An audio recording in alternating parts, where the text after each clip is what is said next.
I'm going to ask that you let me know if you can hear and therefore be heard. We're not recording yet. Ah, good point.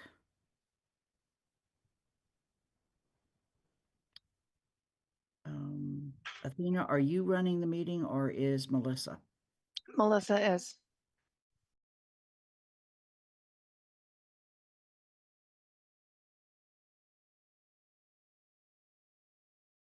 The reorganization, if you will, of the Finance Committee of the Amherst Town Council. I'm going to ask the members of the council and also the non-voting members to say that they can hear and be heard. I'll call on you to the best of my ken in alphabetical order. Councillor Haneke. Present. Bob Hegner. Present. Kathy Shane. I'm here. Andy Steinberg. Present. Bernie Kubiak. Tom Porter. Present. And is Alicia not here? Yeah, I texted her just now, but that's correct. She's not here. Okay. So the floor at this point is open for nominations for the position of Chair of the Finance Committee. Bob Hegner. Yes, I want to nominate Kathy Shane. And I want to also state that I am not running again for finance chair because I think it's time for someone else to take over. Kathy, do you accept the nomination? Yes, I do. Thank you, Bob. Okay. All right. Are there any other nominations at this time? Kathy, would you like to say anything? Sure. I'm delighted to be able to take on this role. I think, as everyone knows, I've been on the committee since the council started. I'm just gonna, Alicia, I see Alicia's just joined. Okay. Hi, Kathy. Thank you. Hi, Alicia, can you hear us? Yes, I can. Thank you. Thank you. So we have gone through the beginning of the process of the nominations for Chair of Finance, and Kathy Shane has been nominated. Are there any other nominations? I just want to make sure that now that Alicia's joined us, we have that opportunity. See none. Kathy, I'm going to now ask you to proceed. Okay, I'll be very brief, but I was understudied to Andy and learned a phenomenal amount, and then with Bob. So this time around, I wanted to step up and take the lead as chair, which I know is a lot of work, and including just helping us stay organized. So I am happy to do so. Okay. Given that, I'm going to ask for people to vote in favor or not, or abstain. For Kathy Shane, we'll begin with Councillor Haneke. I vote for Councillor Shane. Bob Hegner. Councillor Shane. Kathy Shane. Kathy Shane. Andy Steinberg. I vote for Councillor Shane. Alicia Walker. I vote for Councillor Shane. And Bernie Kubiak. Support for Councillor Shane. Tom Porter. Support as well. Okay, Kathy, I turn the meeting over to you and I go back to the audience. Thank you. Yes, I'm willing to serve. Does anyone else either want to nominate someone or nominate themselves? Seeing no hands, Bob, as Lynn did, would you like to say a few words? Just that, you know, I've served as the chair for the last year, and I've tried to give everyone a voice on the committee, and I will continue to do so as vice chair under Kathy's leadership. Thank you. So seeing no hands up, I will go around the room to get the votes of everyone. And instead of doing it alphabetically, it's easier for me to do it by the order of the faces I see on my screen. So first is Andy Steinberg. I vote for Bob Hegner. Kathy Shane, I vote for Bob. Mandy? I vote for Counselor Bob Hegner. Bob, I vote for Bob Hegner. Tom Porter, I support the vote for Bob Hegner. Bernie Kubiak, Support Mr. Hager. and Counselor Walker. I vote for Counselor Bob Hegner. So I think I got everyone on the screen and it's unanimous. And Lynn, I see you asked to be put back in the audience. I am not sure who has, I don't think I'm host, so that would be, Melissa will have to do that.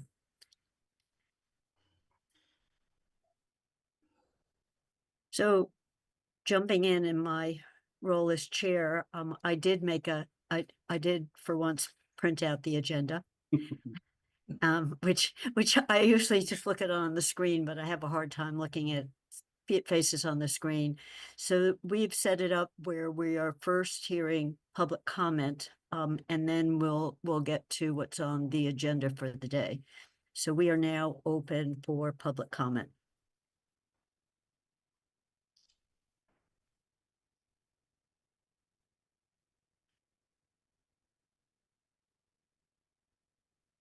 And Melissa, since I don't have control, I don't think I see one hand is up. Yeah, Or- so I just allowed them in to talk, if Okay. that's okay. Perfect. Arlie, you've joined the room and you can talk. I think you're unmuted, so go ahead. Hi, can you hear me? Yes. Yes, we can. And as I think everyone knows, it's up to 3 minutes, and please identify yourself. Arlie Gould, South Amherst. So I keep hearing over and over that the town council has no more authority or jurisdiction over the Jones Library project. The money has been approved, so that's that. Okay, so now the library doesn't seem to have their share of the money to put into the project. At the last trustees meeting, I heard the report that they have 10 million and, you know, they need close to 14 million.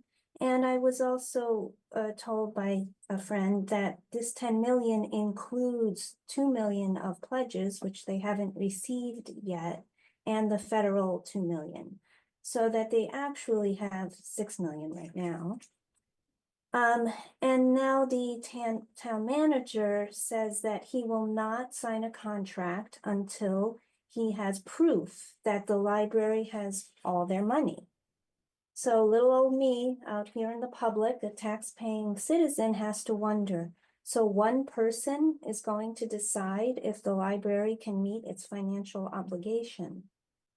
And I don't know what would constitute proof in this person's mind. If any part of the town council has authority and jurisdiction over this aspect of the project, it would seem to be this committee. You know, the issue that my friends and neighbors are very concerned about is that the library won't have enough money and the town will have to, you know, approve more money to keep the project going.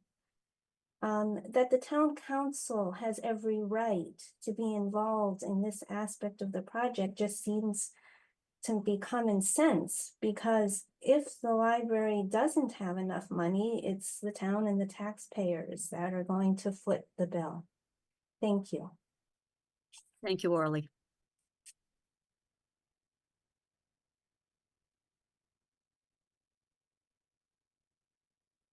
I think that is it for public comments. So we can move on to the agenda for today. And the first part, you're in charge of, Melissa. We have the first quarter financials, health insurance projections, and cherry seat projections. And I think everyone in the committee, Melissa let us know that the first quarter was in our packet. And just so you know, I just logged on just before the meeting and I see that the minutes that we're going to be looking at were put in the packet. They weren't there, I don't think, this morning. So Melissa, go ahead. You're muted, Melissa, but we see your Zoom. We see your Zoom, but not, if you're trying to show a screen, we're not we're Yeah, not. we just see your That's funny. connect to 'cause Zoom window. I don't want to share that. All right, let's see. I don't think that's my, if it is my share, I don't. It Oh, says it's Bob Bob. Hegner's share. Yeah, so that's why I can't take it down. So Bob, can you unshare your screen? I didn't mean to do that. Thank Thanks, you. Bob. I just hit a random key. Okay. I'm gonna close that and then I'm gonna do share.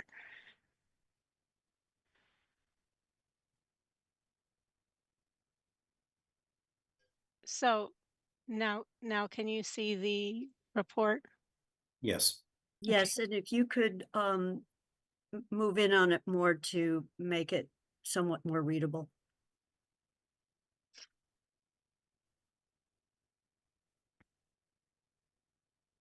I think that's better. How is that for others? I can see it. Okay, we're good, Melissa. Okay.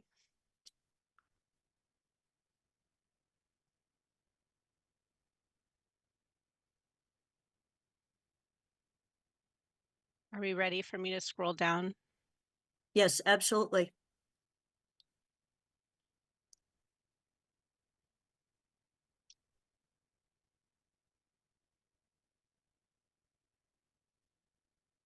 You know, I think, well, I guess I should speak for myself. I think Mm. most of us had a chance to look at this, so Okay.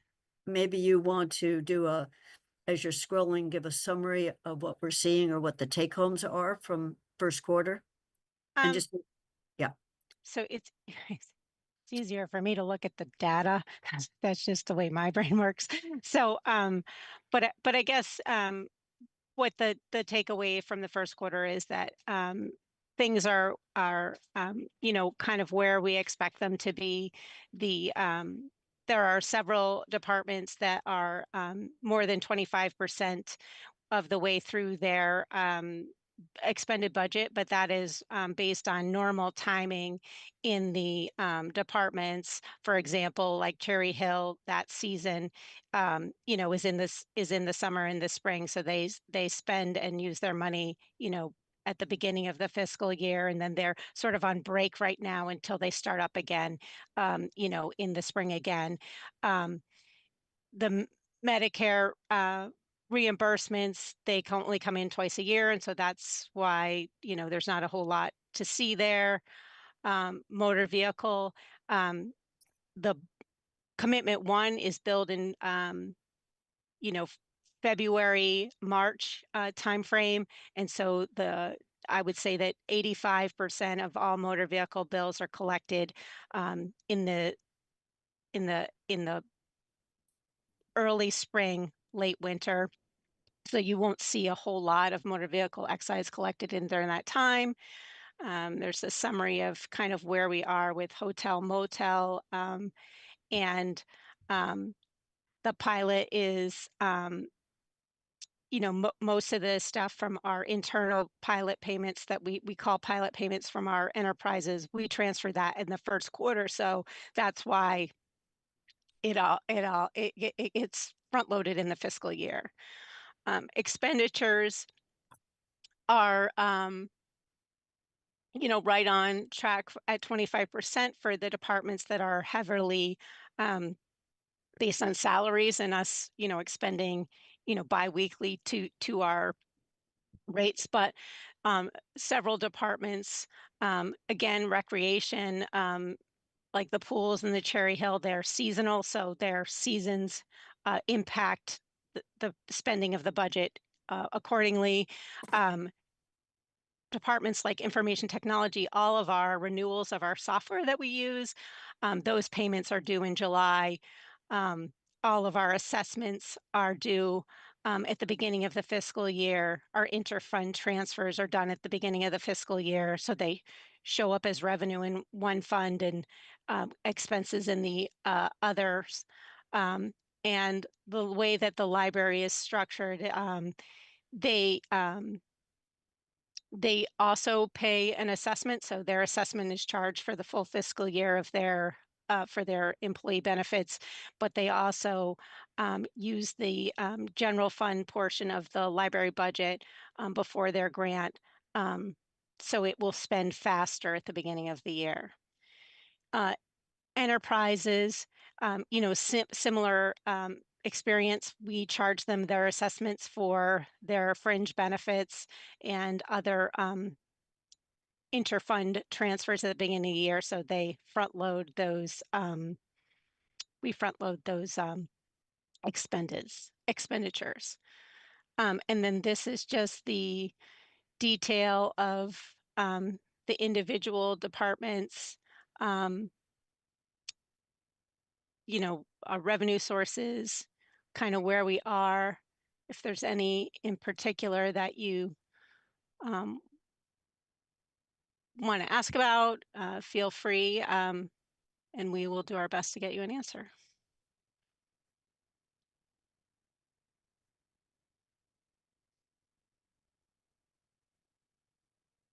Bob, Yeah, Melissa, I wanted to ask about debt service, which is on the last line on the first page of the expenditures or the budget report. So our debt is paid twice a year. Okay. And so there's like 2 payments a year, and I believe, I'm pretty sure that there's some debt payments due in March and some due in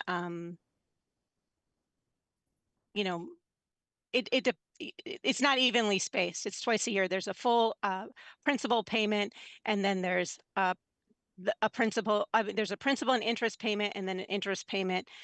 This $1,500 is probably something that's off cycle from other borrowings, because we borrow all of our stuff at once, and then that makes that due date fall in the same month of the borrowing. So if we borrowed money last March, which I know we did, the first payment would probably be due this coming March for the principal and interest, and there'd be an interest payment due. So it's a 6-month stagger for that. And so it kind of hits all at once. Does that include, it doesn't include, or does that include the elementary school, or that hasn't shown up yet? That hasn't shown up yet, I don't think. We borrowed that in the spring, in March. So I don't know the exact payment date, but it's probably due March, April range. It's usually around 12 months from the borrowing date, but sometimes they move the payment date by 30 days, just depends. Mhm. But once it's set into its schedule, that's when it will be paid. Okay, thank you. Mandy, your hand is up. Thank you. 2 questions. Mhm. In your summary, Melissa, you indicated that like short-term rental revenues are included in the hotel and meals payments from the state. Mhm. Do we get any sort of breakdown from the state as to which are short-term versus hotel? In a way that we would be able to figure out whether, if we looked at advertisements of short-term rentals in our town, we'd be able to see if they're paying them or have registered for a rental registration permit and things like that, or do we not get even any breakdown at all? So I can look into that for you. Okay. I used to receive those payments in my previous job, but I'm not the person processing them, and I don't recall that ever being broken out separately. But that doesn't mean things haven't changed since I was the person that took that out. But my understanding is that they don't break it out in a way that we can share. But I can look to see if that's been improved, or what the receipt looks like. But in the past, it would just come in as one number, hotel, motel. But I also didn't work in a community that had the number of Airbnbs or other alternative short-term rentals. The community, there are only a handful, so if that. So it may be different here. Okay, thank you. Mhm, My mhm. next question is with the expenses on the wastewater treatment plant, the sewer Mhm. fund. Mhm. You mentioned that they're high because of encumbrances for year-long stuff, presumably some stuff where you contract for the year's provision of, say, chlorine or something. But Well, and that's also that you did that big adjustment for the sludge. So we haven't paid all that out yet, but know that those costs are rising, right? So Okay. that's a big part of it. I guess my question was, last year, that was one of the funds that was sort of over. Mhm. And it seems a lot higher than the water fund sort of total expenses at this point in a way. Right. And so are we worried about that one being over this year? Well, After so this quarter, or is that sort of number a similar number that we see in terms of the encumbrances and all after the first quarter on a typical year? So I know that the reason that encumbrance is almost $1 million is that sludge that went up significantly. And I don't believe, and Holly can correct me if I'm wrong, but I don't believe that the transfer into the wastewater treatment plant of that 250,000 shows in the budget until next quarter. And so that will make it look less, not great, but it won't look as skewed as a 50% increase, because that's a significant, I believe it was 200 to 250,000 that we transferred in for that sludge contract. Thank you. Mhm. Holly probably can correct me on my So stuff Holly, here. do you want to speak to this before I go to Andy? I'm not going to necessarily correct you, but I am going to say that the water and sewer funds, particularly the sewer fund, excuse me, particularly the sewer funds, will likely have troubles staying within its budget again this year.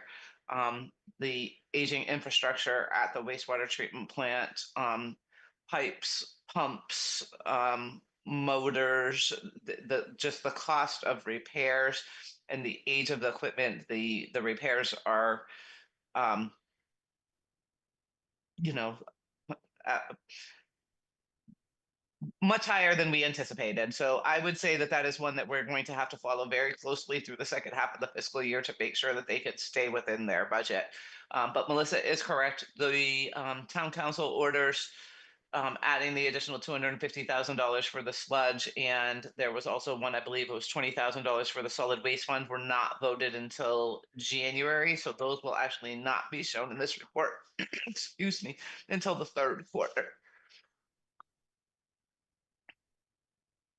So, and Mandy, are you following up on the same issue, or should I go to Andy? Yeah, I was going to. I guess my question is this something that we should be considering, and could we legally consider a change in sewer rates mid-year? I mean, I guess we're past mid-year, but I don't know whether legally we can change rates more than once a year, but is it something we should be considering?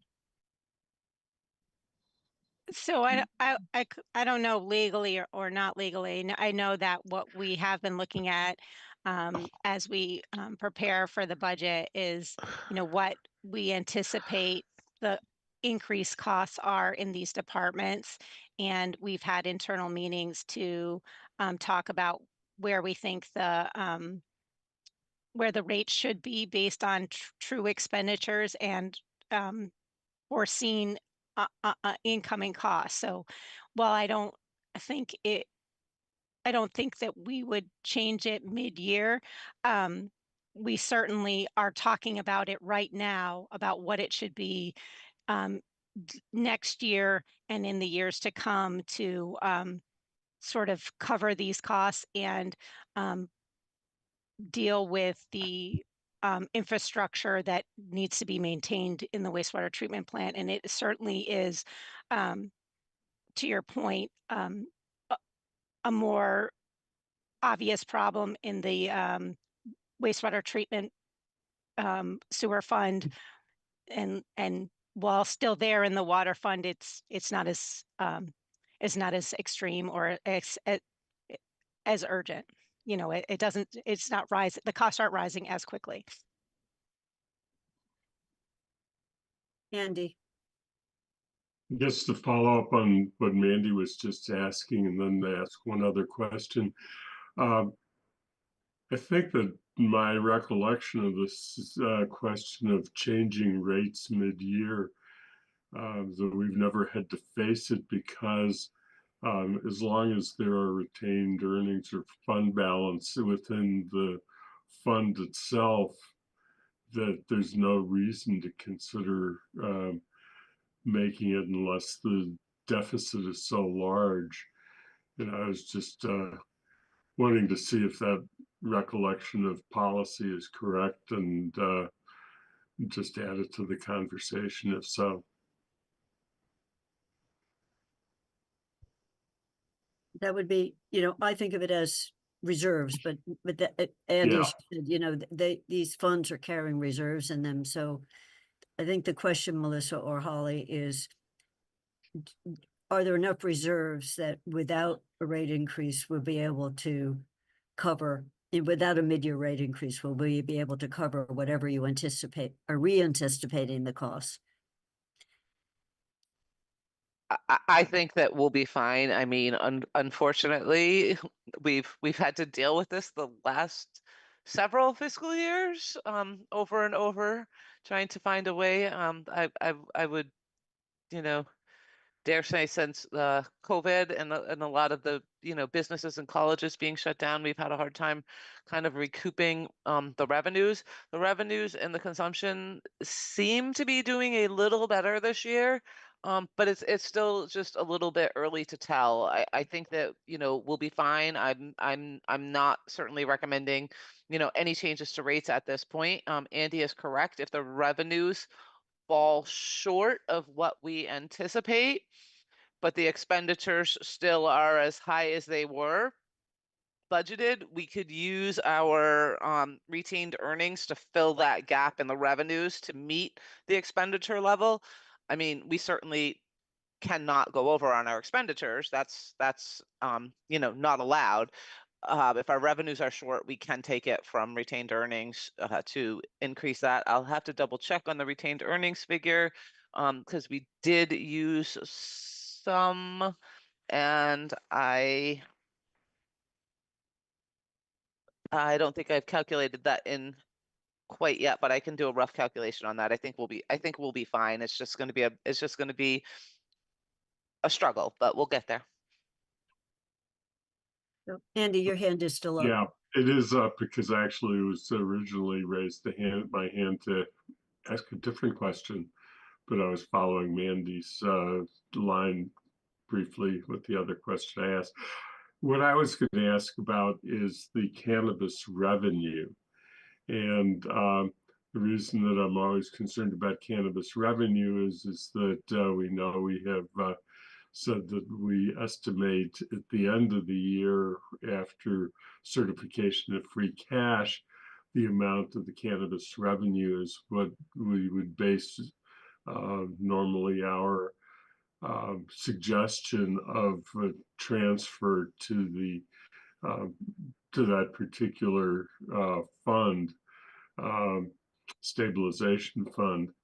So I was looking at the number, and as always, we don't put in an estimated amount because we never know have enough information to make an estimate for the budget purposes. So then it gets to the question of whether 12,000 and change is lower than in previous years, and whether there's any trend in cannabis tax that we should be aware of so that we bear it in mind for future discussion I referenced.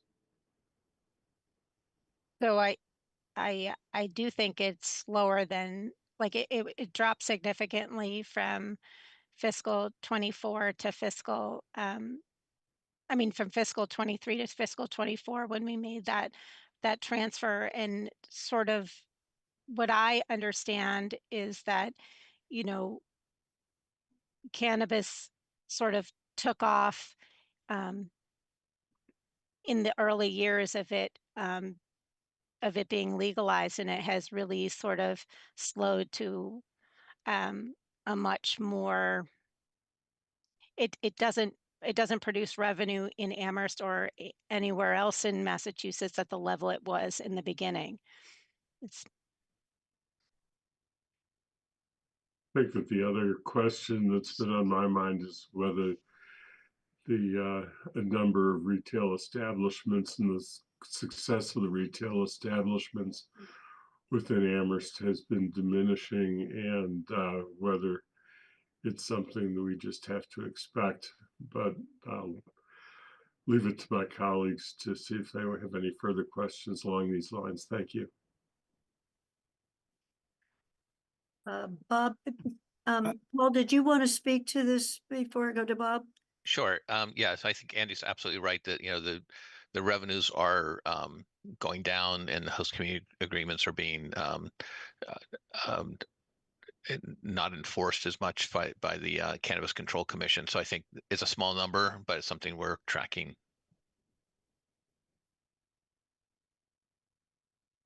Bob? Yeah, so last year, I think we got 77,000 in revenue for cannabis. This year, if that's, you know, if the first quarter is an indication, we're going to be closer to 50,000. So I do think it's going down, and I do think we have to ask the question whether the Reparation Stabilization Fund will, whether it's sufficient. 50,000 is sufficient to fund that.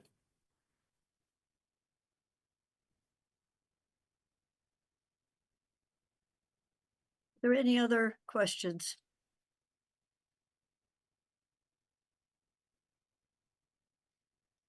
Seeing none, Melissa, you could take it down. I have a more general question about quarterly. I went back because my sense was we were not getting quarterly reports at the same time during the year, or roughly the same time as in earlier years. And by this time in the past, we had second quarter, by the first or second week in February, we had it. So I'm just wondering whether, what's your best guess on second and third? Because as you pointed out, as we get further in the year, we get a better sense of how we're running on revenues and expenses. And my so the just to my only answer other your question is, there something that has changed that's making it harder for you and the staff and Holly and everyone to do it, that we should know about? So to answer your question about when to expect, the second quarter is drafted, and we'll probably have it for you at the next meeting. The reason it's not complete right now is we still haven't done the transfers for the investment income. We have to allocate the investment income to their specialized funds so that the report reflects the appropriate balance in each fund. So you should have that at your next meeting, whenever that is, assuming in 2 weeks. I mean, I'll take, I guess I didn't understand that that I was supposed to do this. So I didn't do the first quarter because I didn't know. And so I will, I having done it for the first time for this quarter, with Holly's help, I will say that the way that in order to present it in the way that you've always seen it in the past, it takes a good amount of time to manipulate the data as it comes out of our database into a presentation that is consistent with how that information has been displayed in the past. We have a couple nuanced funds that require us to take the data and then, for example, like, the most obvious is our school department. We have 2 different school departments. We have our regional school department and we have our Amherst school department. And so the Amherst school department is in the general fund, but it shows in a different fund category because they operate autonomously from the town, meaning under the school committee. And so we have to back out of a transfer and put in that additional information. It's a small change, but that means I can't export a report from Munis and let it run. I have to hand key in all this data. And the second thing is that there's a couple categories where it reports in a summary in one line, but we have in history always broken those sublines out. And so to continue showing it that way takes a little bit of extra time. And, of course, it being my first time, it took me a little longer because I was learning the process. And of course, I transposed, a couple of different numbers before I got it right. And Holly had to explain to me the certain nuances that are Amherst. So to the point of why it took so long, I'll own that. I didn't know I needed to do it. And the second is, um, the process to maintain the same level of detail that you've always received in the past takes a little extra effort. We can't just print a report and send it to you. Thank you. And, I was more just finding out if there's a systems issue and makes this hard. So Holly's up and hand is up and Paul's hand is up as I've asked my more global question rather than as something happened, or is this very difficult to produce? Holly and Paul, whichever order. I will go first. Melissa is throwing herself under the bus for me. This was not necessarily a job that she was aware of or that she knew. I can't even historically tell you whether it was the finance director or the comptroller, but it has been my job lately. But I unfortunately have been buried, and it has been, it's been less important than other duties that I've had to do. So the reason it is late is completely my fault, not necessarily Melissa's fault. That is on me. And again, it is because it's a simple report, but it does take a little bit of time to manipulate it and make sure that we have all of the numbers correct. And as Melissa was saying, the collector's office who allocates out the interest literally would just be getting bank statements last week through December. So it can't happen until typically around the 10th or the 15th of the month following the end of the quarter so that we can get all of the interest allocations and the numbers out to the right fund. So second quarter hopefully will be more or less on schedule at this point. And it is not Melissa's fault, it is mine. Yeah, I think it's useful. It informs the budget process is the reason I was asking. See, Andy's hand is up and Paul's, Paul, do you want to continue on? Yes, I would. So I think there's two things here, and it was great to have Melissa's fresh eyes on this because she said, wow, this is a very time-intensive report to put together for the town, for the finance committee. What Northampton does is they run a report out of Munis. There's no narrative or anything like that. We can do that. It's not very consumer friendly, but it gets out in a timely manner. So I think we hold ourselves to a higher standard than that because I think for especially a citizen committee, I think people expect to have some kind of interpretation of what it means. And so we do put effort into that. Melissa's and Holly have worked hard to get this one together. And then there's always double checking because we are literally typing in all these numbers a second time coming out of the system. We can't export it the way we thought we would like to. And Melissa's looking at this with IT. Is there a simpler way to produce it? Right now it isn't, but we will have a schedule and we'll let you know when you will get the report. So, and we'll meet that deadline of when we'll get them. There's certain times it's usually be like 5 weeks or 6 weeks after the end of the quarter. And we'll set that as a standard for us to meet going forward. Thank you. Andy. Yeah, I was just going to ask a question that picks up on something you said, Melissa, that segues into a conversation that we're going to have in a couple minutes. But you had mentioned elementary school as being a town department and where that fits in. And I guess that I was curious to know a little bit more about whether there are any expenses regarding elementary school budget that are reflected within the quarterly report that we're looking at. And I think in particular, several people have raised the question with me as to whether any school retirement or OPEB expenses are included under the other local assessments.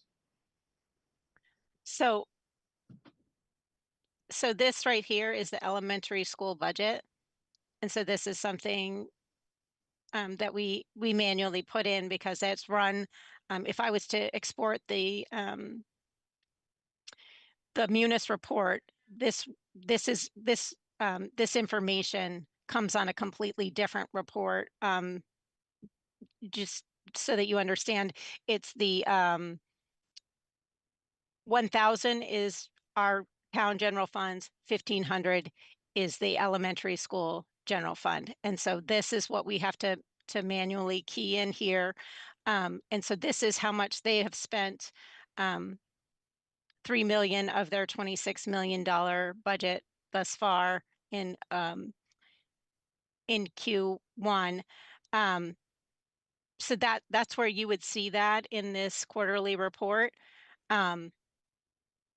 But their like health insurance and that kind of stuff, just like town, it's they're building that into that 26, whereas we're pulling it, we give you the detail of all of our different departments.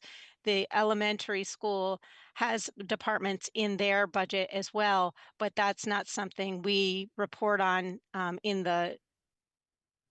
the town side because we don't have, we can see it, but we're not the ones who are saying when we're spending different amounts for whatever department segments they have within that 1,500 fund. Did I explain that? I feel like I didn't explain that very well. Yeah, no, I think you did. The only other question I'd have is back to where I was before, which is towards the very bottom where it says retirement, other local assessments includes retirement, OPEB, et cetera. Whether any of those expenses are expenses that are related to the elementary schools. You want to take that, Holly?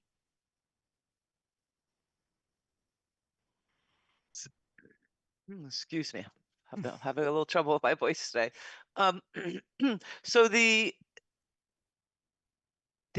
elementary schools retirement assessment is part of the town's retirement assessment. Their OPEB and any expenditures that they have on the elementary school side are all completely in their fund 1,500. So I think that just a very abbreviated way of explaining it is, according to our books, we have spent $26 million on the schools. We transferred all the money to them and it's spent, but obviously they don't spend it all on day one. They spend it slowly over a 12-month period. So that's an adjustment that we have to back out because we show the full $26 million spent in the first quarter. They're clearly spending it as it goes down. That's the short of that one. Again, the retirement assessment is in there, but OPEB and other things are going to be in there. Her health insurance costs, the town's appropriation costs and all that is going to be within their budget.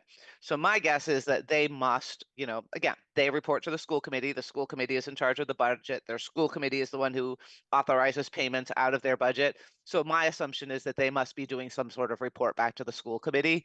We don't report on that in a detailed fashion at all. That is something that the school would do to the school committee. And it may be something that, the town would be interested in requesting and finding out and seeing, but it's nothing that we've ever, at least as far as I'm aware, it's nothing that we've ever seen before. It's reported to the school committee. Andy, did that? Yeah, thank you.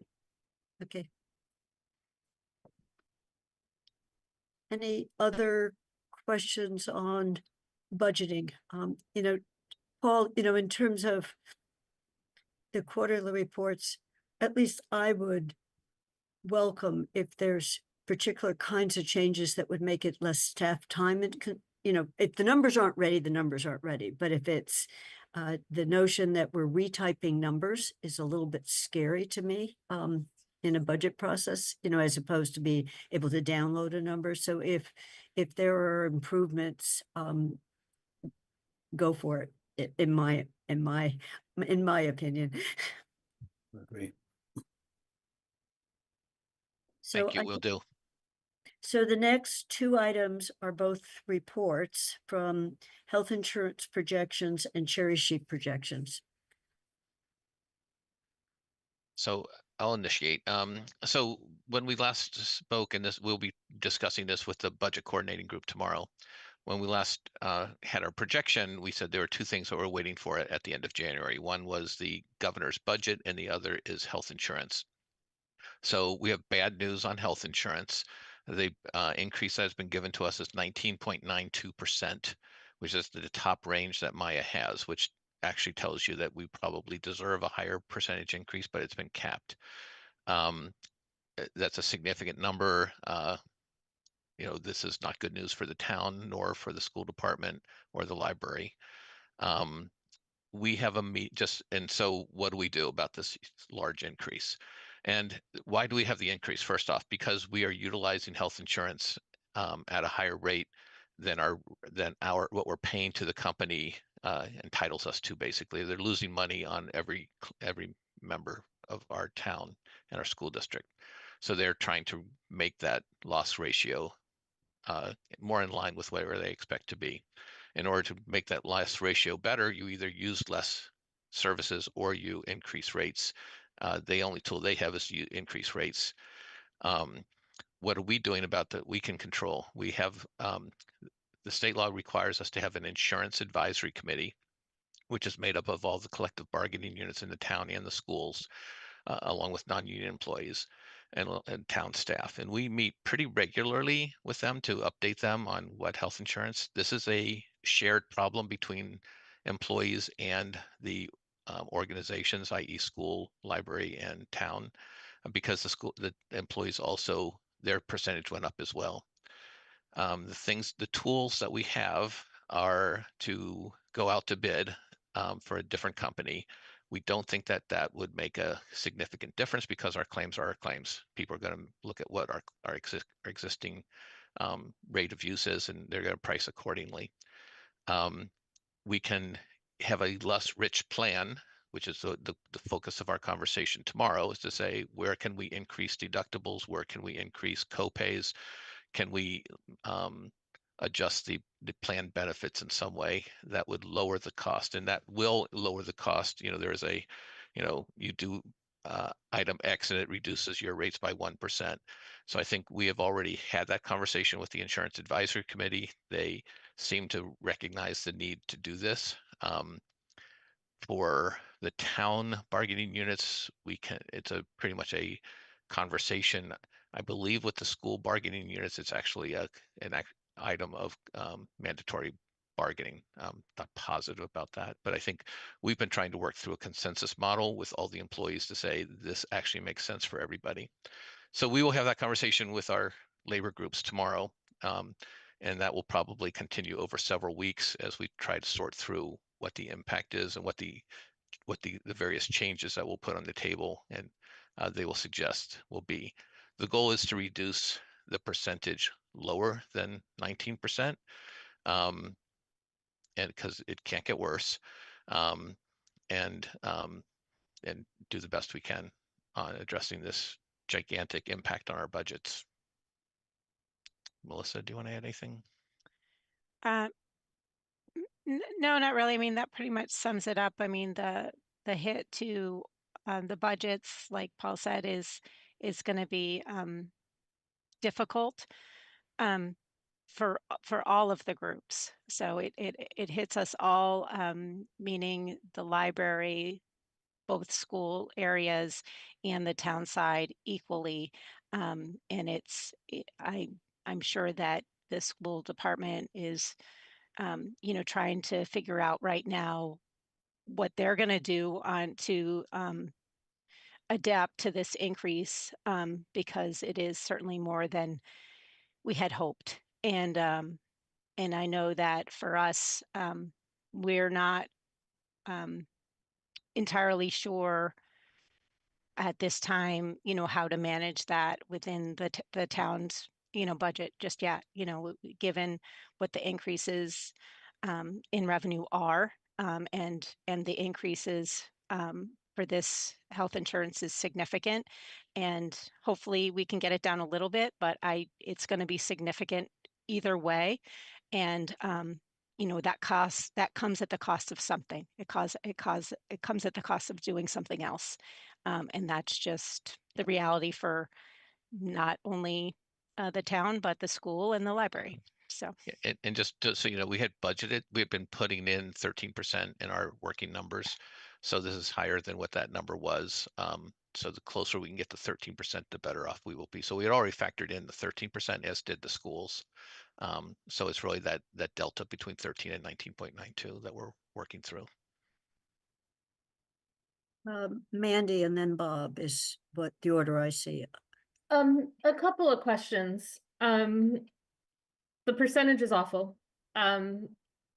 It's hard to get a gist on how awful it is when we're not talking raw numbers as compared to the 2.5% increase in the budget. So what is that total, that 19% increase in raw numbers? How much more will we be, I don't expect you to maybe know the answer now, but how much more is that from last year?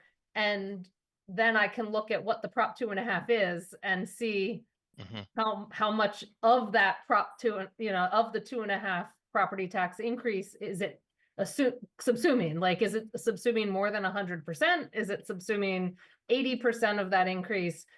I'm just trying to get my head around how much is left of the typical increase, or that 3%, or if we talk about the 3% we've already sort of agreed on amongst the four, in that operating revenues, how much of that raw number is the healthcare, and is it more than that raw number? That's question number one. Question number two is, Paul, you seem to indicate that the agreement to change healthcare plans is not a bargaining for the town, but it is within bargaining for potential, or you think it might be within bargaining for the schools. If that's the case, and the schools can't bargain that, is there any type of circumstance where the town would have a separate sort of insurance plan than the schools because of how all of that works? Yeah, so it is something we, if I may, Kathy. So that is, we've had that conversation, because we're looking at everything's on the table. We have some rough numbers, I think, but I think we'd like to give you precise numbers in terms of the property tax increase versus the dollar amounts, because that will be more real to you, I know. I think we try to work through a consensus model with our labor partners across the board. We don't really know what it would look like if one unit went off and sought insurance by itself. I'm sure the region could do that if they so chose. They're a separate governmental entity. They could seek their own. But I think they try to keep their all of their members in both the elementary and the region together. And so this is but we don't know what that would look like. So I think our first tack is to work with our collective bargaining partners and try and say, we all understand this is a problem, because it impacts our employees across the board. So that's our first take. Bob, I had a lot of the same questions that Councilor Haneke had.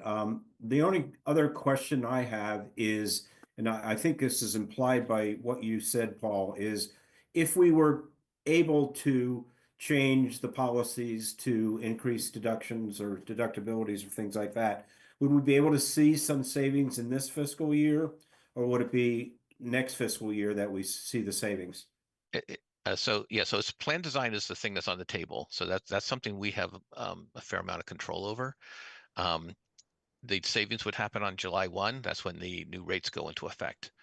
Enrollment happens in April, I believe, when we have our open enrollment period, and then we get to see how the head count. And sometimes there's some drift. People look at it. The other thing we look at is We look at what the Group Insurance Commission is offering, and that is the primary insurer for the University of Massachusetts and all government, state government. We're below that even with this increase, but that often, we often have people who are employed by both entities, and they can choose which insurance, one partner in one place, one partner in the other. So all those things are on the table. We need to compare all that data. This is relatively new information for us, and we just shared all the information with our members of the Insurance Advisory Committee a few minutes ago. But if I understand correctly, then we're stuck with 19.92% this fiscal year. No. Well, that can change. I'm sorry. Yeah, It's no, next year. that's the number we want to chip down. Okay, got it. Thank you. So Paul, I want to just jump in on, you said it's use. I'm assuming that you're getting somewhat below the total use level. So if you broke it out into pharmaceuticals versus hospital, everyone expected a jump back up in hospital because COVID, people postponed any elective service. No one wanted to go to the hospital that didn't have to go to the hospital. The hospital wasn't taking them. So we knew that was going to jump up, but we've got a bunch of new drugs on the market that are zooming in terms of use. So are they giving you enough detail that if the plan design discussion starts, it can be laser focused rather than what would typically go up on a deductible book, as opposed to treat something differently? Yeah, so we share our claims data with our insurance advisory team, so the committee, so they can look at it. We look at the large users, the top 10, top 20.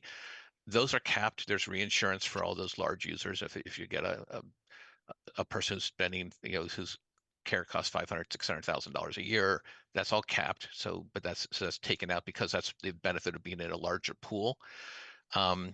What the insurance companies have found that yes, insurance jumped up right after COVID. I mean, medical use jumped up after COVID, but it didn't go down.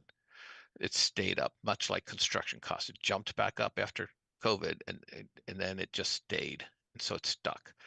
There's additional costs being incurred by a lot of the hospitals, especially the large hospitals in Boston, with new collective bargaining agreements with the nurses, and just that everything is costing more, all the hard devices and things like that. So I think that there's a lot of things. We have some drugs that are being utilized. It's the first time that what I've been told in history that there's been a very expensive drug that's also had wide usage. These are these weight loss drugs that are multiple thousands of dollars a month at times, and usually it's a high cost drug that's limited usage, or a widely used drug with low cost. This is the first time there's a high cost drug with high usage, and that's part of the pharmaceuticals plus cancer treatments, etc. Thank you. Bernie?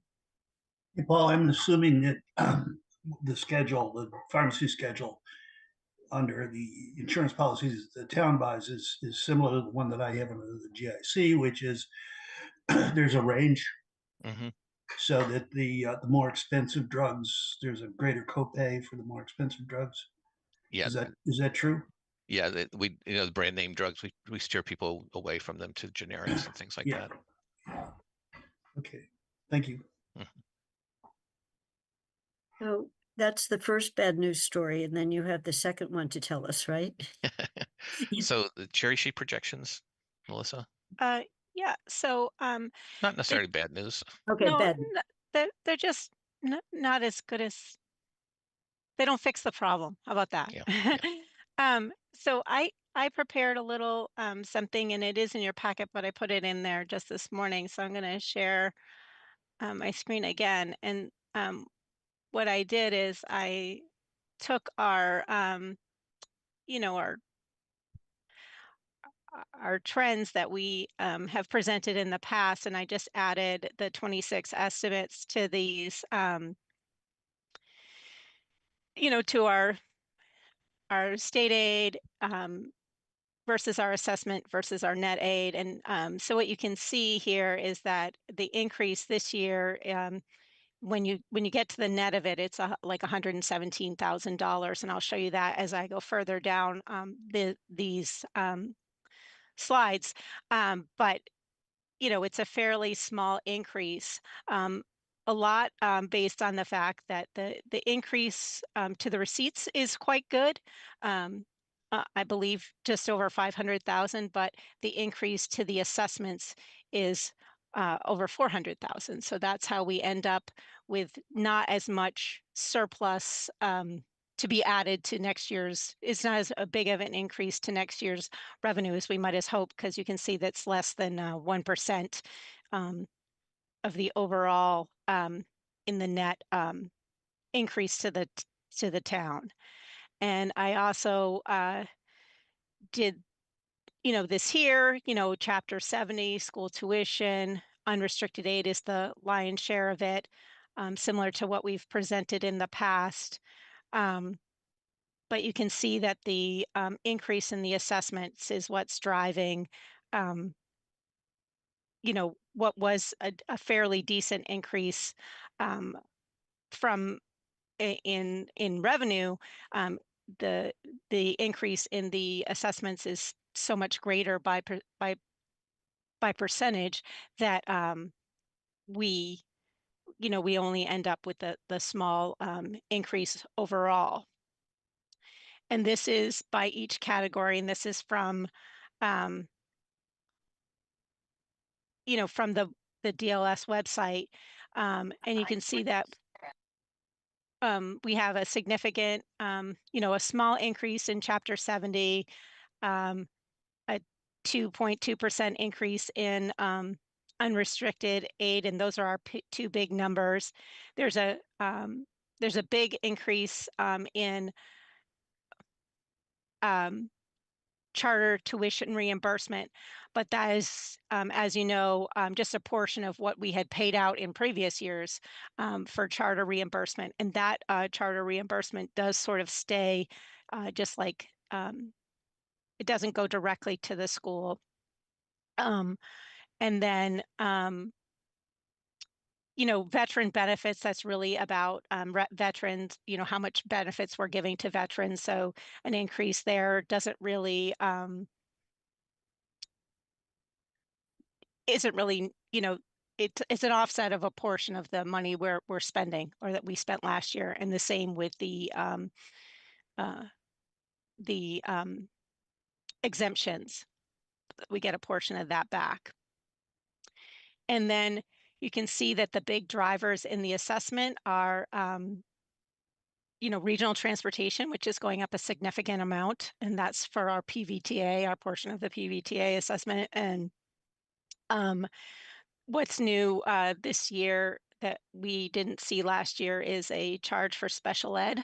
And then we have a significant increase in both charter sending tuition and choice sending tuition, which is what's, you know, that money out. It's what's, you know, making up the difference here. So.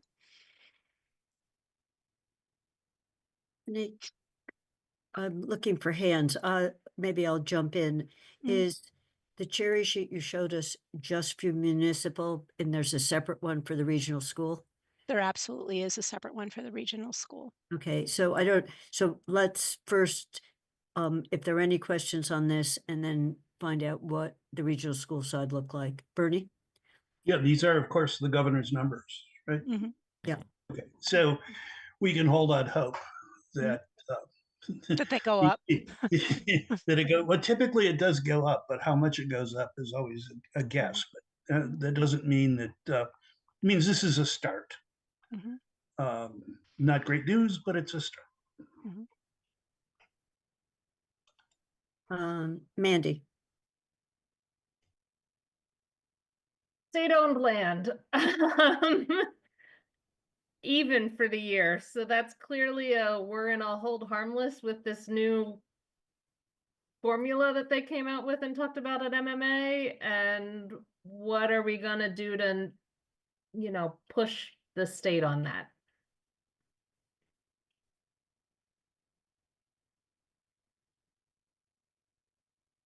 I guess I'm not, what do you mean? I'm not sure what your question is.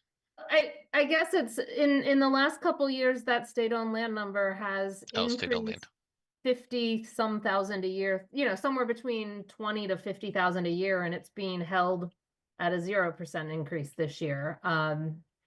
Despite all the building going on, despite everything, we knew it would be bad after MMA, but what can we do to, and should we be doing to, fix that problem is, I guess, is what I Mhm. would say. I mean, it's a problem. Yeah, no, I think it's a political solution. I think you're absolutely right. It's the one thing that would make the biggest difference to us. The focus of the state tends to be on not build, land, not buildings, and that's the sweet spot for us. And there's not a, I mean, we have had those conversations, and I think every counselor, every administrator should be, hammering at the state, which we do, and continue to have our state officials who have been true advocates for us to continue to push this. And I think we have strong voices in this House and Senate now, so I think that can make hopefully they'll be more persuasive.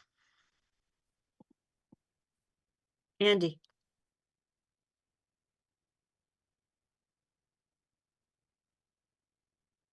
I was going to say pretty much what Paul said, which is why I pulled my hand down in the end.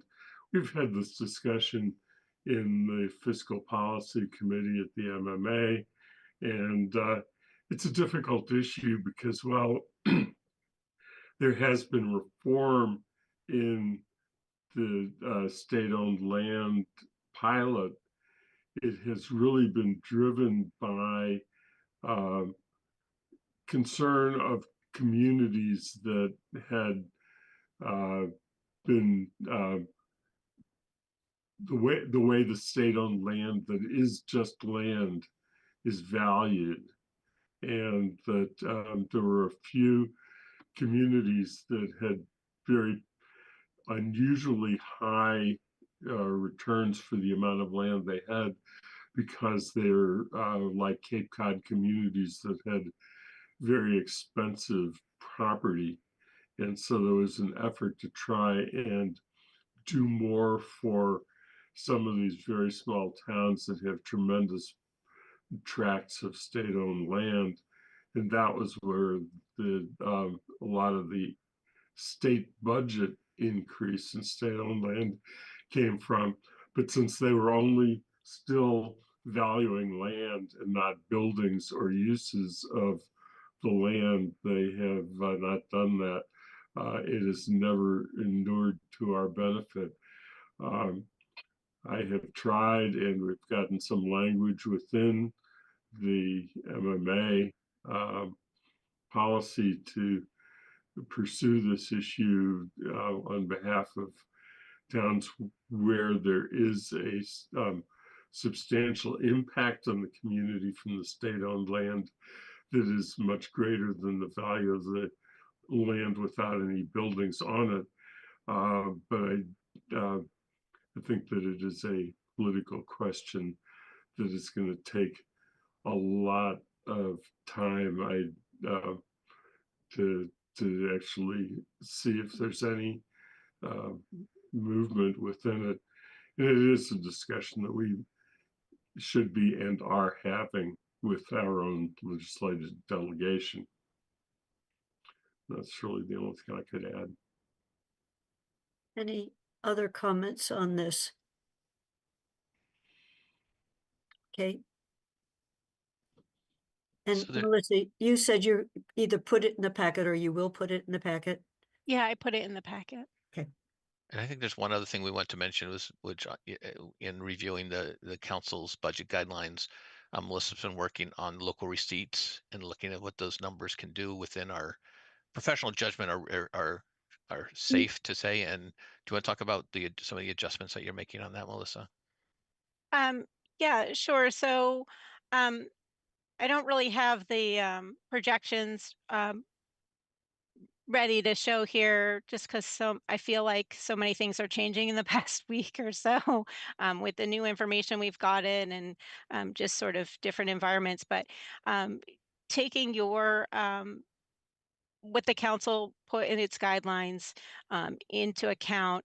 The areas in which I adjusted some things were the motor vehicle went up slightly.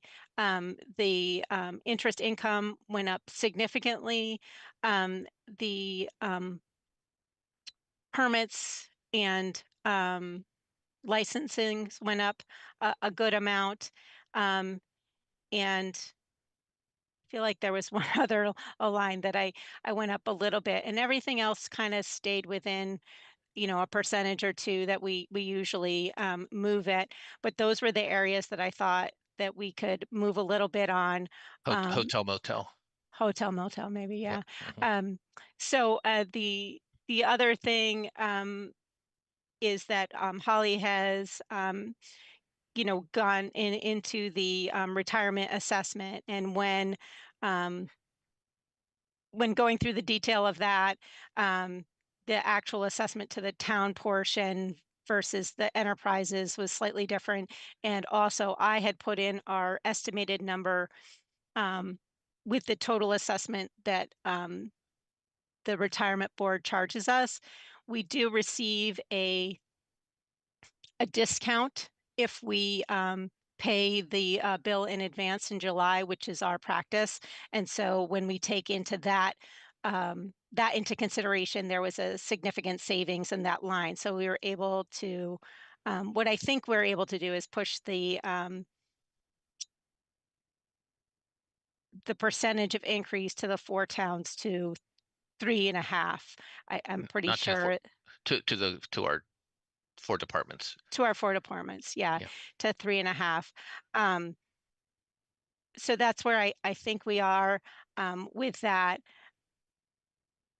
But, we're still looking at it, and like Bernie said, if the numbers from the state, get better, if we get more information about something else that was stronger, then maybe we can look at that. I will say that I'm, of course, the only place that we can really move estimates it is those local receipts, which is a very small portion of our revenue source. And so, and I'm uncomfortable moving them much more than we are right now, um, given the political environment and what that means for the economics of the future, which, might be great, might not be great. I just don't know that. I mean, I think this is uncharted territory, and I'm of the cautious nature. So that's I'll just say that. And I think it's, prudent for us to be safe in an unknown environment. So Because just to frame that. So Mm. tomorrow at the BCG meeting, we'll be talking about a 3.5% increase instead of 3% increase. Mm. But I think what Melissa's done is looked over 20 years back history to say, what does it look like? And I think that's been really instructive, looking at a long period of time. So that's a piece of good news. It's not fantastic. It's not huge amounts of money, but we're looking everywhere.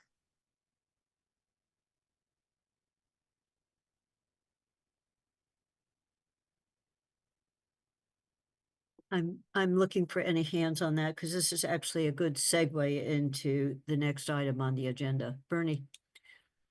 If memory serves, there's a, we can be in considerable difficulty if we miss on our local revenue assessments and have to, and don't collect what we say we're going to collect.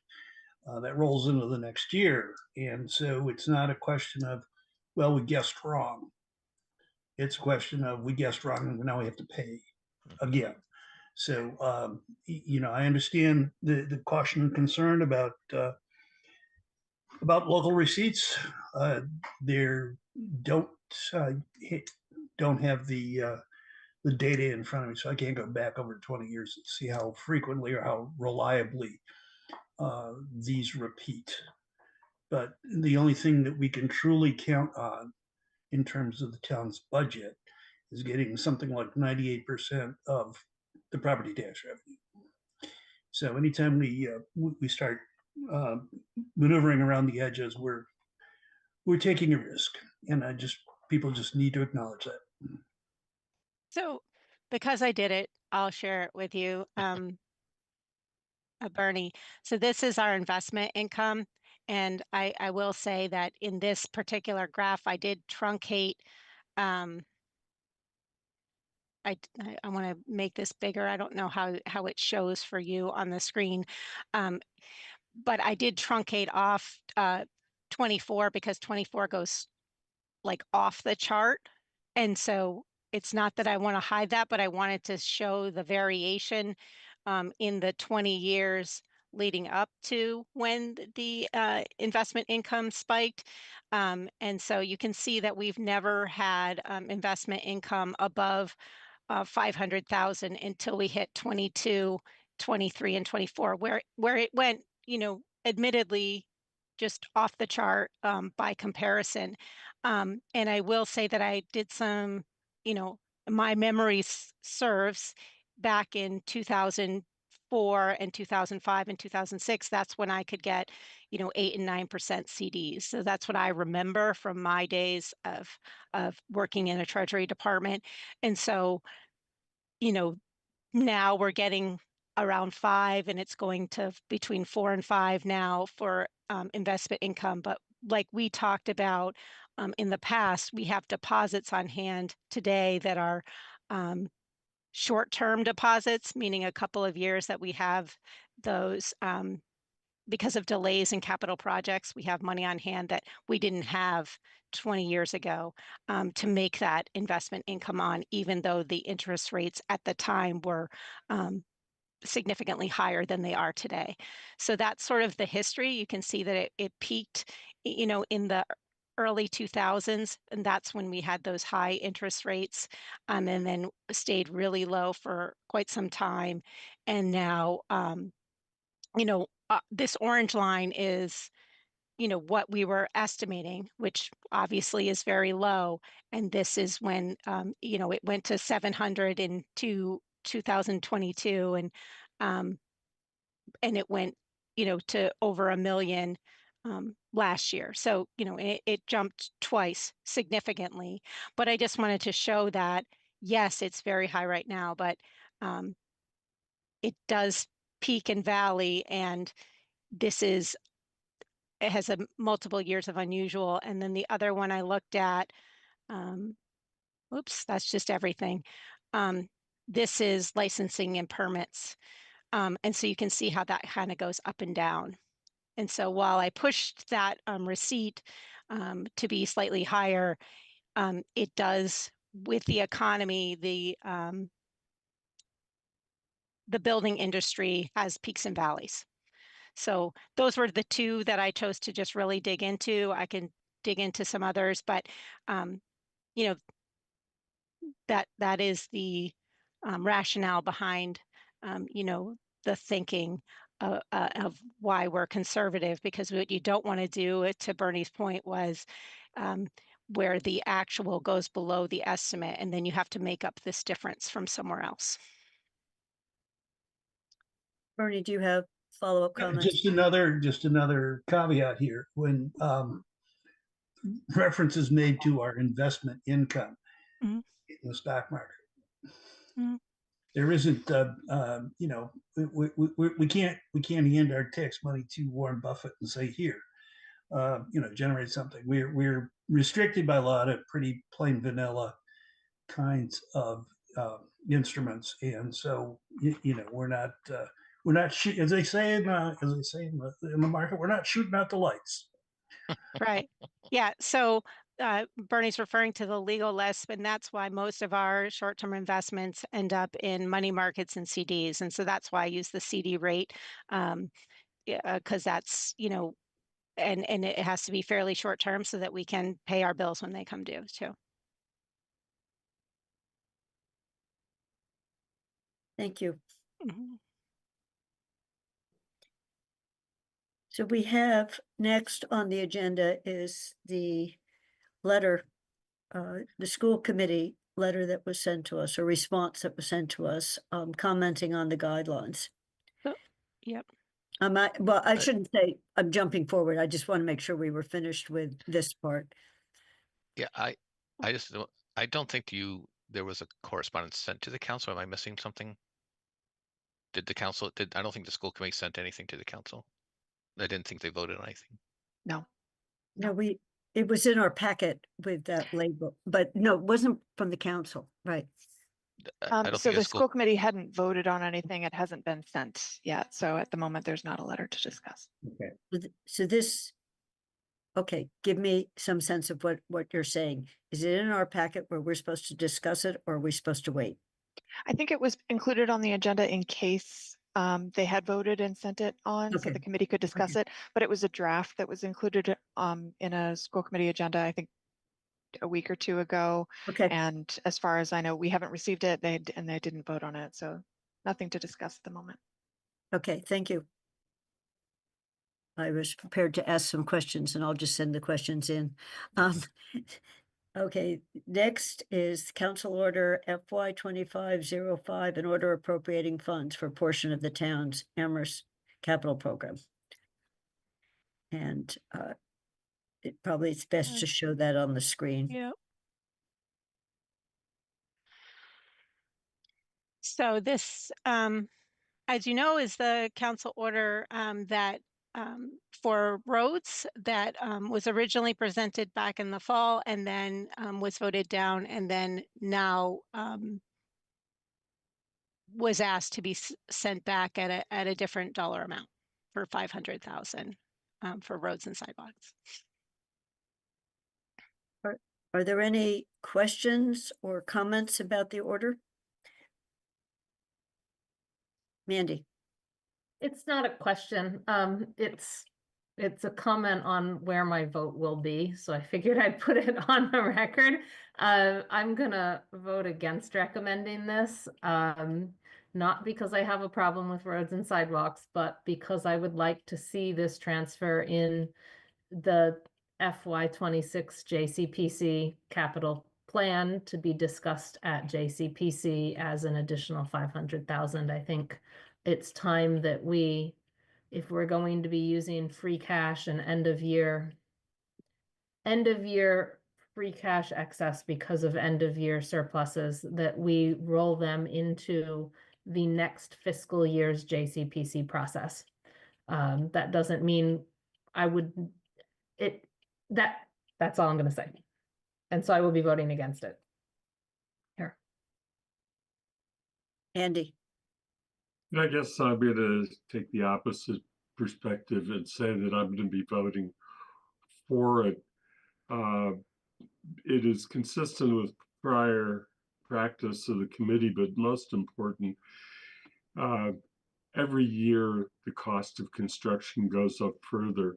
So spending $500,000 and being able to use it during the coming construction season during the summer of 25 is going to be a lot more valuable and do more work, pave more roads than if we hold it and it ends up being in summer of 26. And I think that the delaying it will do that diminishment of value because it'll push it back a year. So I am going to support this. Alicia? I think what Mandy said was really interesting, and I'm just wondering if there's any reason why we can't both approve this and see if there can be a discussion at JCPC for the additional 500,000. Let me quickly respond to that to the extent if we approve that, the money has been spent, so there is not any money for JCPC to consider. And so normally JCPC is looking at the 10.5% flow from that, as well as the road money we get in terms of the budget. And this would be precedent setting. We haven't done it before, with one exception. During COVID, we shifted some money out of reserves into capital so that we could spend some money, but for the most part, this is shifting it out of free cash. So Alicia, if we vote this, the money is not there for JCPC to look at in the context of everything else. And it's also for the current fiscal year, as I understand it, rather than the JCPC is the year that starts in July. This allows us to be spent now. I mean, now, as Andy just described, what the now means, not tomorrow because the roads have ice on them. Was that an explanation? Was that clear the way Yeah, that makes sense. Thank you, Kathy. Okay. Bob, I just wanted to point out that this committee can only make a recommendation to the council. The council has to vote this for it to be, an appropriation. So we're just making a recommendation. And I'm going to vote in favor of it because I think I agree with Andy, Andy's comment that it's important to get it done this year.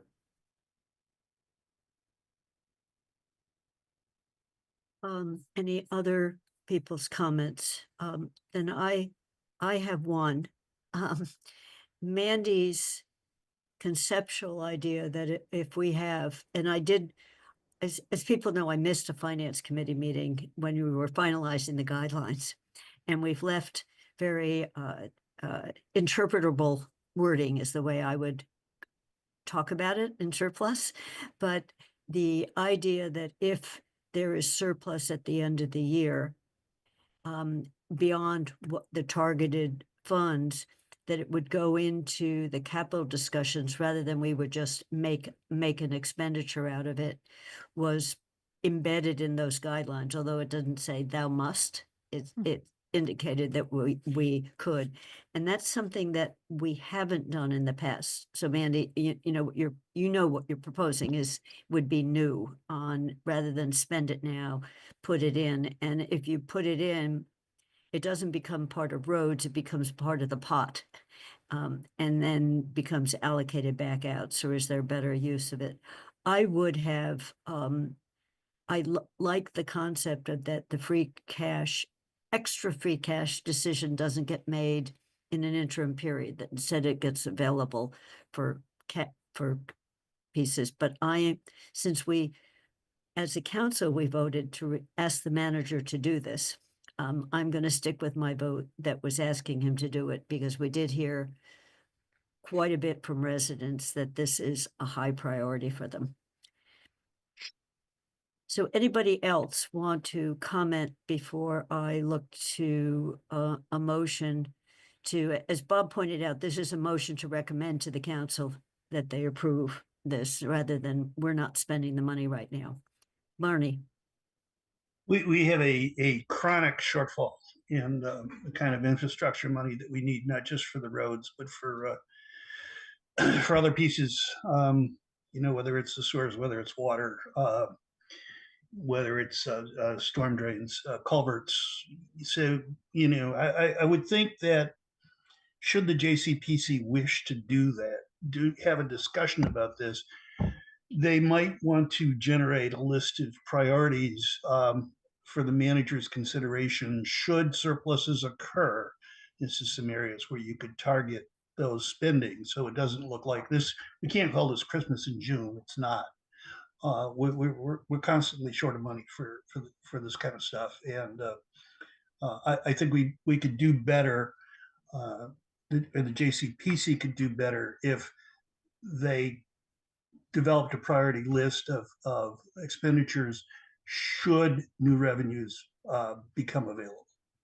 So, Duly noted. And you have two people who will be going from finance to JCPC are taking notes. Oops, sorry, I took this down. So are we ready to entertain a motion on this? So I will move that the Finance Committee recommend to the council that the council approve appropriation and transfer order FY 25-05B. Is there a second? I'll second. Any further discussion? If not, we're putting it to a vote. And I will go around the room. Andy, Yes. Kathy is a yes. Mandy, No, Bob, Yes. Alicia, Yes. and did I get then Tom, Support. Bernie, Support. and Kathy is a yes. So it's 4 yes, 1 no of counselors, and both of our resident are yeses. Is support.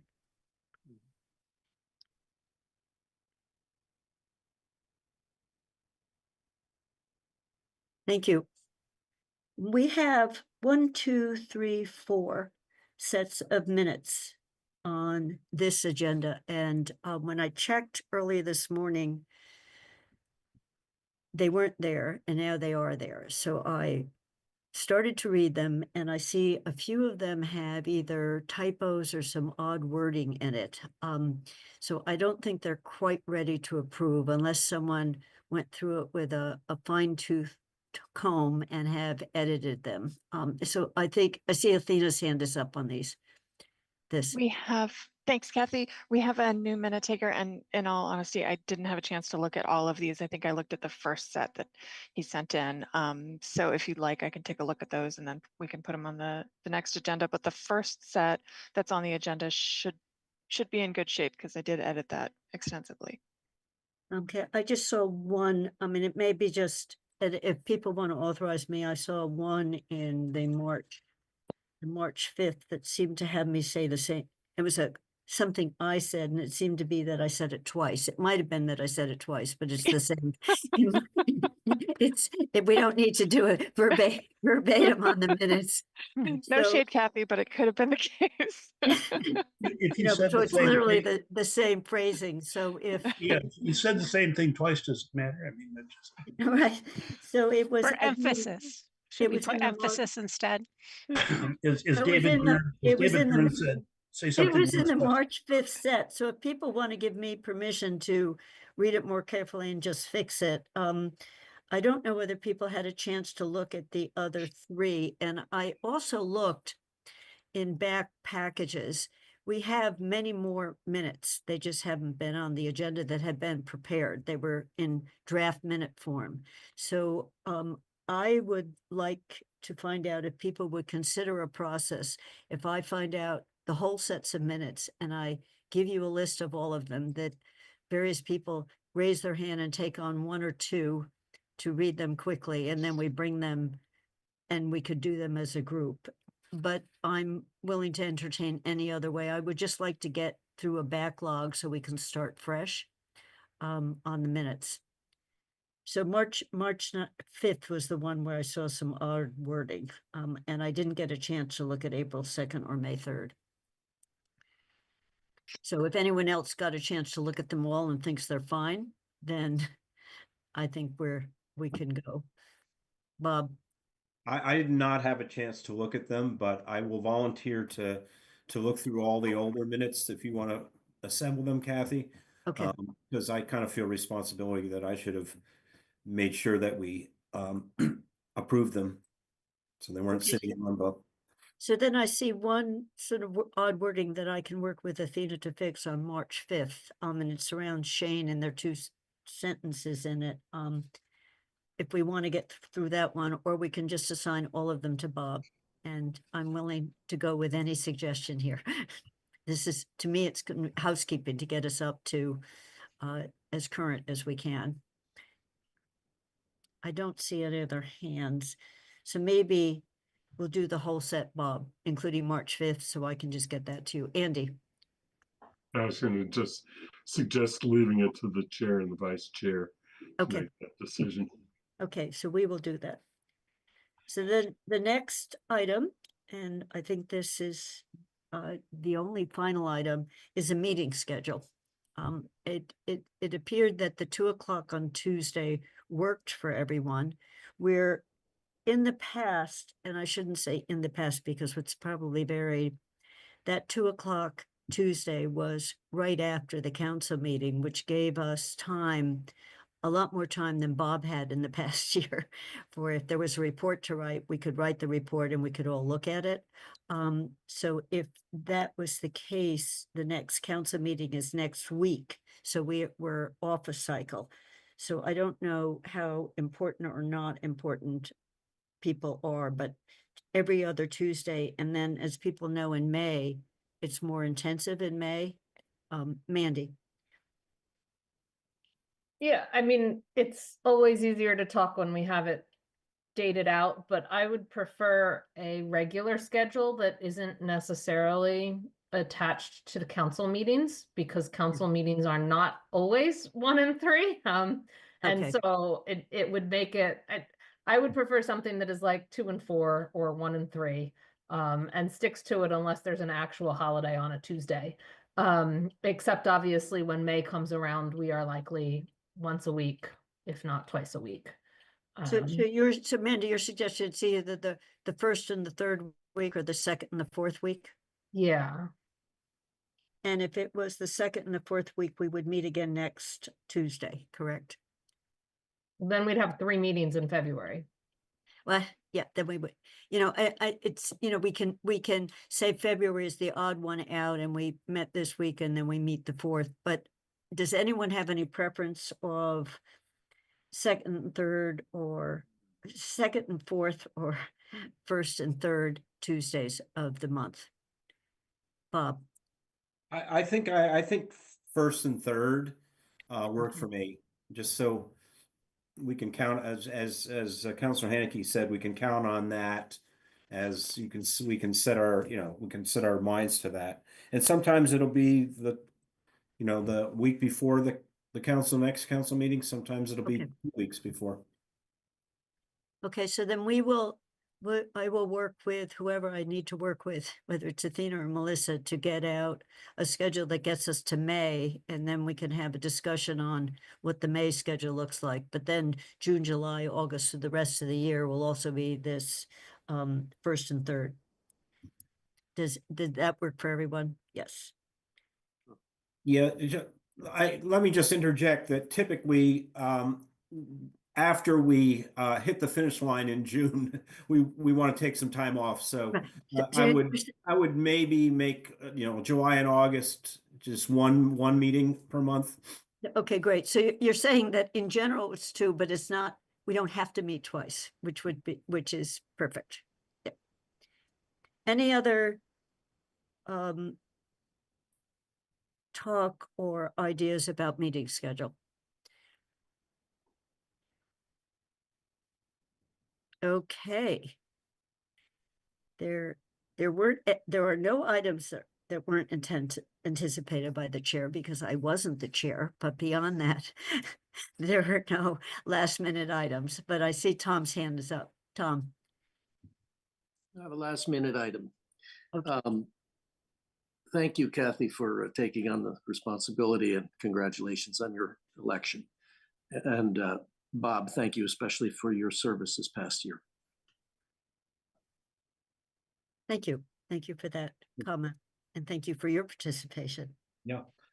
So I think we are coming to a close at my count. I think my clock says 3:39. So do we have a motion to adjourn?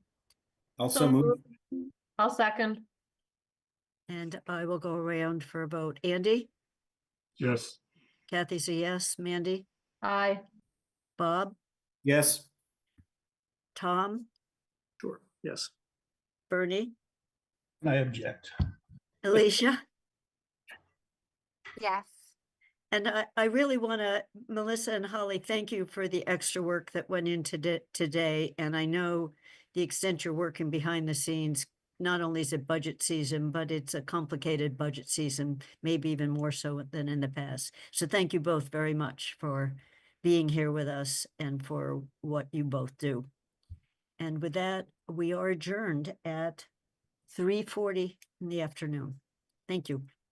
Thank you. Recording stopped.